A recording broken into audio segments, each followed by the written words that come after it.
Le ciel s'ouvre comme un rideau de lumière. Des millions, des dizaines de millions d'anges, en rang parfait, descendent en silence. Leurs ailes couvrent l'horizon entier.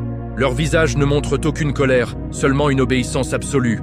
Leur lumière est si intense que les ombres disparaissent même la nuit. À leur tête, un être qui n'était pas un ange. Un être de feu parmi des êtres de lumière. Azazil, celui que l'on appelait désormais le général du feu loyal. Celui dont le nom résonnait même dans le trône. Allah lui avait donné le commandement d'une partie de l'armée angélique. Oui, vous avez bien entendu, un djinn commandait des anges, parce qu'il était resté fidèle quand tout son peuple s'était rebellé. Il jeûnait quand les autres festoyaient dans le sang.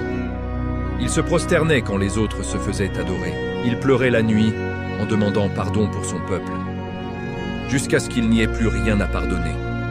La guerre dura des siècles. Certains savants disent 40 ans, d'autres disent 1000 ans.